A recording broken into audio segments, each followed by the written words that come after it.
Lors du Conseil des ministres délocalisé du 25 avril 2013, tenu à Tambacounda, j'avais pris la décision de présider chaque année une conférence nationale sur le développement durable comme cadre de validation du rapport annuel de la Commission nationale de développement durable, mais également comme instance d'orientation de nos politiques et stratégies en matière de développement durable.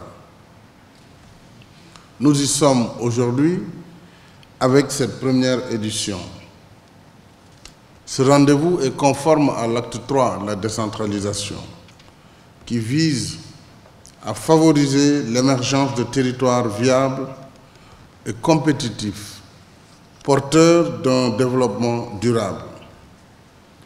Il répond également à l'axe 2 du plan Sénégal émergent, portant sur le capital humain, la protection sociale et le développement durable.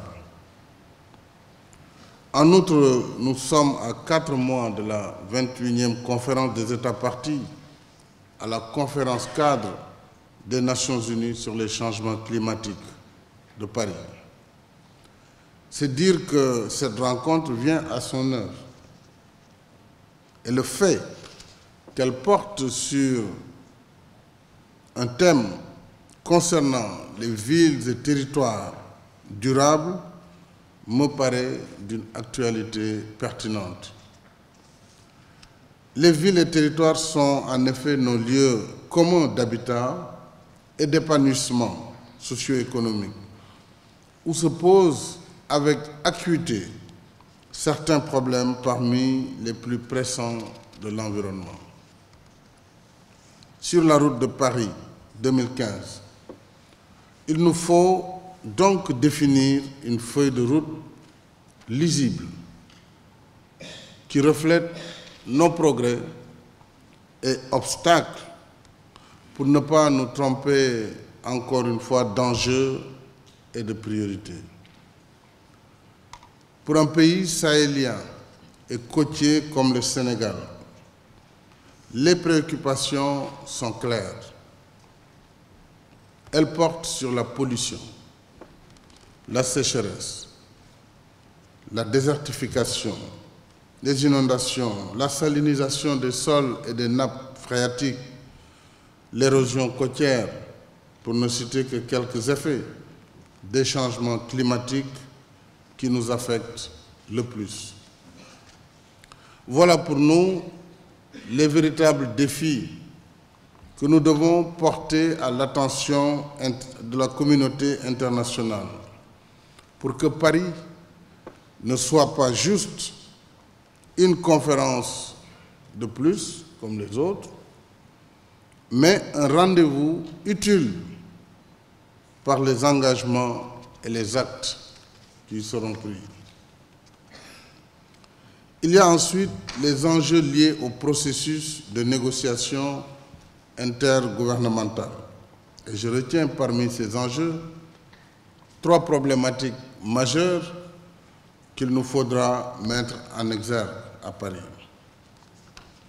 Premièrement, nous devons réaffirmer le principe essentiel de la responsabilité commune mais différenciée chez l'ambassadeur, qui veut que les pays qui polluent le plus payent le plus pour réparer les dégâts infligés à l'environnement mondial et soutenir en même temps l'adaptation au changement climatique.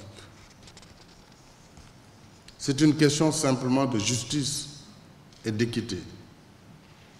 Je rappelle à ce sujet que l'engagement convenu à Copenhague en 2009 consiste à stabiliser les émissions de gaz à effet de serre de manière à ne pas dépasser le seuil de 2 degrés de hausse de température. Nous sommes encore loin de cet objectif. Deuxième principe, nous devons soutenir la mobilisation des ressources en travaillant de concert avec les partenaires pour des engagements chiffrés au titre du Fonds vert. Et sur cet aspect particulier, nous sommes encore loin du compte, parce que sur un objectif de 100 milliards de dollars engagés, objectif pris à Copenhague, seuls 10 milliards ont été annoncés et 4,6 milliards réellement mobilisés. Je crois que c'est la mobilisation de l'Union européenne. Au demeurant, il nous faudra aussi insister sur la simplification des mécanismes et procédures d'accès aux ressources. Sinon, on va annoncer des ressources, on va dire qu'elles sont dans un fonds vert, mais on ne pourra pas y accéder.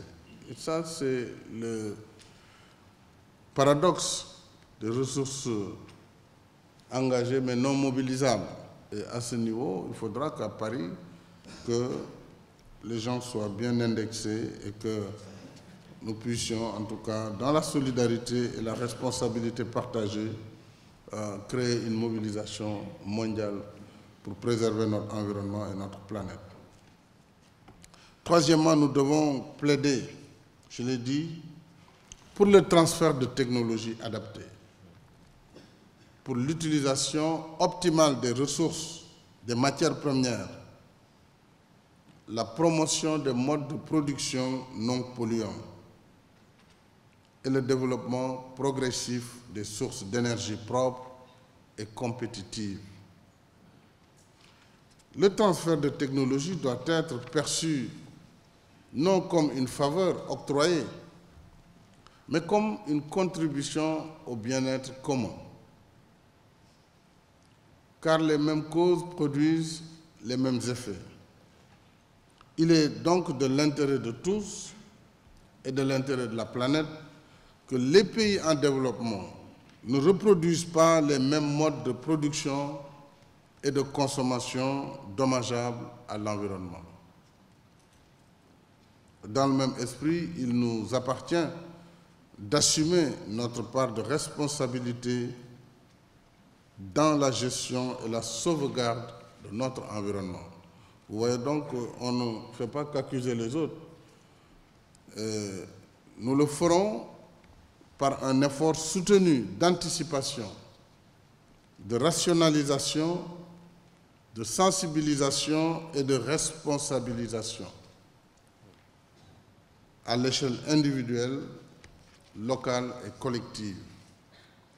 Je voudrais insister ici en particulier au Sénégal sur le phénomène insoutenable et inacceptable de la coupe abusive du bois au Sénégal, notamment dans la région sud. Chaque année, nous perdons 40 000 hectares de forêt à cause de cette activité criminelle totalement inacceptable. Je suis fermement décidé à y mettre fin. C'est pourquoi j'ai déjà instruit le gouvernement pour que les mesures les plus vigoureuses soient prises afin de mettre un terme à ce fléau. Donc j'ai ainsi autorisé pour la lutte contre ce fléau le recrutement de 400 agents, dont 200 seront dans le secteur opérationnel de lutte contre la coupe de bois au niveau des eaux et forêts. Et d'autres recrutements suivront pour renforcer ces effectifs. Mais j'ai aussi demandé au ministre de l'Environnement de faire arrêter toute autorisation de coupe du bois.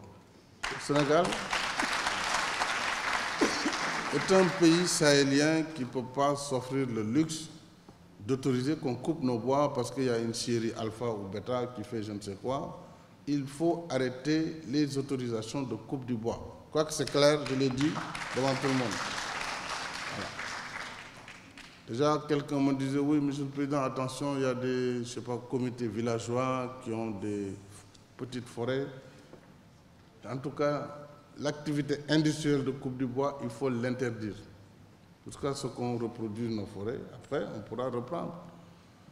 Il faut donc que vous nous proposiez un schéma très clair sur cette question, en plus des moyens mobilisés, l'armée, la gendarmerie, la police, les eaux et forêts, l'ensemble des forces aujourd'hui sont en opération pour lutter de façon décisive et déterminée contre ce crime qui se passe sous nos yeux tous les jours et nous ne pouvons pas continuer à accepter cette situation. De plus, Monsieur le ministre, vous me proposerez dans les meilleurs délais les mesures visant à renforcer les peines contre la coupe abusive de bois au Sénégal. C'est qu'il y a beaucoup de complicité dans le milieu rural et tout ça. Même les élus, il faut que vous parliez à vos amis, camarades élus, qui sont souvent complices. La réalité aussi, dans ces zones où la coupe de bois se fait, il faut donc qu'ils sachent que nous allons, comme pour le vol de bétail, multiplier les peines par 3 ou par 5. Donc moi j'attends, Monsieur le ministre, que vraiment cette réforme également du Code pénal, en tout cas sous ces aspects, puisse être terminée et finalisée. Nous avons adopté depuis avril dernier la loi interdisant la production, l'importation, la vente et la distribution de sachets plastiques. Le plastique, on le sait, surtout à faible micronage. Ce plastique, donc, est une matière extrêmement polluante qui met plusieurs centaines d'années à se dégrader. Ce plastique détruit les sols, tue les animaux et constitue véritablement un risque pour la santé des populations. Alors j'engage le gouvernement à veiller à l'application stricte de cette loi, passer la période de transition. On a donné 3 mois, que les 6 mois, on avait dit 3, non? Pourquoi vous êtes encore à 6? Les députés qui ont demandé. Les députés ne l'ont pas voté, ils ont demandé. Non, c'est 3 mois, parce que si on commence le laxisme, on ne s'en sortira pas. On a dit 3 mois, après le vote de la loi, il faut qu'elle entre en vigueur. Et mieux, moi je vous propose de nous indiquer une date où nous ferons tous une journée nationale de ramassage de ces plastiques qui sont déjà là, sur l'ensemble du territoire, où chacun ira dans sa localité, dans son quartier, dans son village, et mobilisera la jeunesse, les élus, tout le monde. On ramasse les plastiques qui sont dans notre environnement quotidien. C'est vraiment dégradant de voir ce qui se passe à l'entrée de toutes les villes du Sénégal. C'est un spectacle désolant. Et le Sénégal doit pouvoir quand même régler ces questions. Une fois qu'on aura ramassé ces plastiques, il n'y en a plus de plastique. Et c'est 3 mois, ce n'est pas 6 mois. C'est 3 mois. Voilà.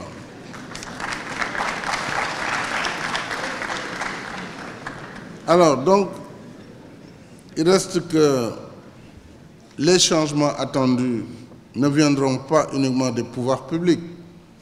Chacun doit y contribuer par une prise de conscience individuelle et un comportement responsable et citoyen. Il y va de notre avenir commun. Je souhaite en particulier que les jeunes qui ont exprimé ici, à l'occasion de vos travaux, leur aspiration à un monde meilleur prennent une part active dans ce combat pour demain. L'éveil des consciences doit en effet être une des priorités de cette conférence nationale sur le développement durable. Mesdames et messieurs, au terme de vos travaux, je voudrais remercier et féliciter l'ensemble des acteurs et nos partenaires. J'espère que le message sera bien transmis à Bruxelles. J'ai déjà reçu le vice-président de la Commission que l'Afrique, en tout cas, attend beaucoup de cette COP21, mais surtout attend beaucoup d'engagements chiffrés et une modification des règles d'engagement, surtout sur le fonds climat. Se trouve d'ailleurs à Séoul, c'est tellement loin de chez nous, mais l'essentiel c'est d'avoir les procédures appropriées pour nous permettre, en tout cas au sortir de la COP21, d'avoir un nouveau départ pour notre planète Terre. Je valide la stratégie nationale de développement durable sous réserve des améliorations éventuelles à y apporter, ainsi que le document de politique nationale de gestion des zones humides. Et je prends note également des orientations provisoires de la contribution nationale de lutte contre le changement climatique, dont la version définitive devra être présentée au gouvernement avant le 15 septembre, pour respecter les délais impartis par la conférence cadre des Nations Unies sur les changements climatiques. N'attendons pas la veille pour aller déposer. Au Sénégal, on est habitué. Dans la dernière semaine, ou alors on vient forcolo, non, etc. Non, il faut vraiment, avant le 15 septembre, que le gouvernement valide et qu'avant le 20, vous déposiez à New York les propositions de notre pays. On n'a pas besoin d'attendre le dernier jour. Or, c'est souvent le cas chez nous et c'est toujours un problème. J'invite enfin le gouvernement et tous les acteurs concernés à prendre les dispositions appropriées de mise en œuvre des conclusions de cette conférence dont je déclare maintenant clos les travaux et je vous remercie de votre aimable attention.